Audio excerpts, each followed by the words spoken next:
অবসরকালীন নানা বঞ্চনা উপেক্ষা এবং রোগ যন্ত্রণার বিরুদ্ধে নিরলস লড়াইয়ের বার্তা দেওয়ার পাশাপাশি বেকারদের কাজের সুনিশ্চিতকরণ সহ সকলের জন্য শিক্ষা, স্বাস্থ্য ইত্যাদি দাবিতে যৌথ আন্দোলনে উপস্থিত থেকে রাজ্য ও কেন্দ্র সরকারের অর্থনৈতিক, সামাজিক, সংস্কৃতির ওপর সীমাহীন আক্রমণের বিরুদ্ধে রুখে দাঁড়ানো এবং গণতন্ত্র রক্ষায় ঐক্যবদ্ধভাবে আন্দোলনে সামিল হওয়ার আহ্বান জানিয়ে হল পশ্চিমবঙ্গ রাজ্য সরকারি পেনশনার্স সমিতি কোচবিহার জেলা 21তম দ্বিবার্ষিক সম্মেলন।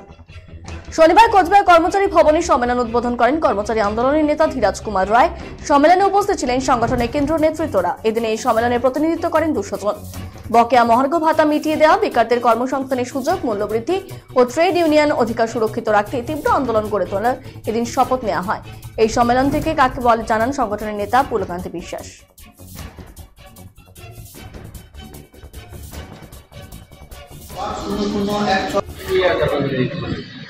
আমাদের যে পশ্চিমবঙ্গ রাজ্য সরকারি পেনশনার সমিতির ত্রয়োদশ দ্বিবার্ষিক আজকে জেলা সম্মেলন কুচবিহারে হচ্ছে কর্মচারী ভবনে।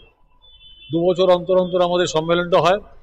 আজকে এই বর্তমান পরিস্থিতিতে পেনশনারদের যে অবস্থা, দুরবস্থা, পারিবারিক পেনশনার সহ করে এবং রাজ্যের যে দুর্নীতিগ্রস্ত সরকার তার বিরুদ্ধে, বেকারের চাকরির দাবিতে, কলকারখানা খোলার দাবিতে, শূন্য পদে লোক নিয়োগের দাবিতে, এই সমস্ত দাবিগুলোকে কেন্দ্র করে আমাদের আজকে প্রতিবেদন নিয়ে আলোচনা হচ্ছে।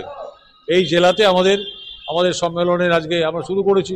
শুরুতে আমরা মিছিল করেছি, শহর পরিক্রমা করেছি সকাল 9:30 থেকে, এবং আমাদের এখানে 10:30টায় আমাদের প্রোগ্রাম শুরু হয়েছে। প্রতিবেদন আলোচনা চলছে, আপনারা দেখলেন এখানে দাঁড়িয়ে। আমাদের রাজ্য নেতৃত্ব ভানুদেব চক্রবর্তী এখানে আছেন এবং 50016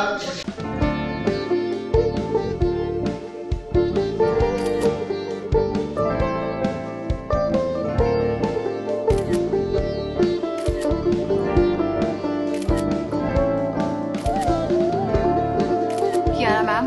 Short ready. Just 1 second, huh?